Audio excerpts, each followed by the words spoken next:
our DraftKings breakdown. All right, so we're gonna cross our fingers and we're all gonna say a prayer that that COVID doesn't ravage this one like it did last week. But again, all right. So we'll start off at the top of our lineup.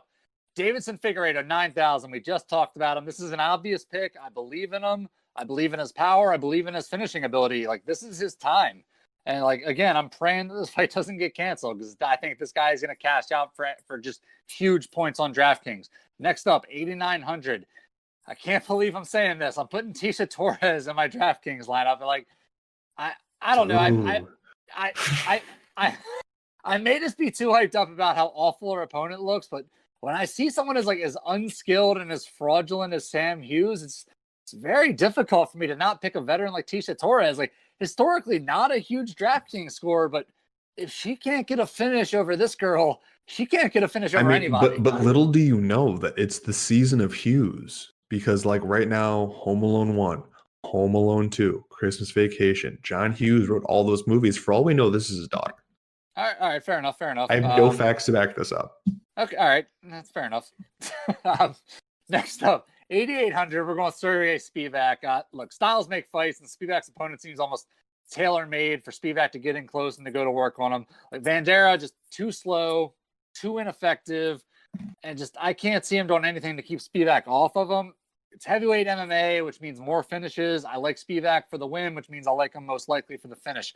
Next up, $8,600. I'm rolling Tony Ferguson. Let's go. Like I said a few minutes ago, like I have to see Tony as an over-the-hill, washed-up fighter before I bet against him. And I just don't see what Oliveira does stylistically just to keep Tony from just running away with this fight as it starts to go on. Like, I don't want to relitigate this whole thing, but again, Tony is a DraftKings monster. And when he wins fights, we're talking about a guy that finishes everybody.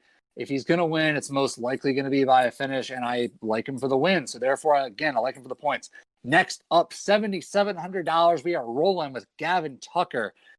This is a tough pick for me because I do like Billy Q a lot, but when I watch the tape on Gavin Tucker, I think he's just good enough to nullify Quarantino's strengths. I like him for the win, and with his style, it means I like him for the points. I think he can throw a lot of those kicks. He's going to stay busy, and even if he doesn't get the finish, this could be one of those 3-round decisions that pays off huge. Last up, we talked about it earlier, and look, I get it. This is a punt play. This is the bottom of the DraftKings lineup. This is who do you like best out of the ones you don't like. This is Junior Dos Santos at $7,000. Hear me out. I am picking Cyril Gane to win this fight. Let's get that out of the way. But Junior Dos Santos is not Tanner Boser.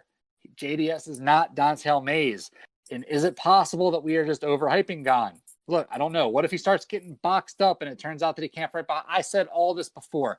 The point is that $7,000 is a price I am willing to pay to find out if any of that stuff is true. And again, if it gets to the second round and Gane just all of a sudden doesn't have a guy that's afraid of him, because Junior Dos Santos is a lot of things. He's not a coward. He's not going to be afraid of Cyril Gane. What's going to happen in the second and third round? I don't know. JDS still has the power to put anybody away, and he still has the style and the boxing to win a decision. All he has to do is avoid getting knocked out. He's not going to get submitted in this fight.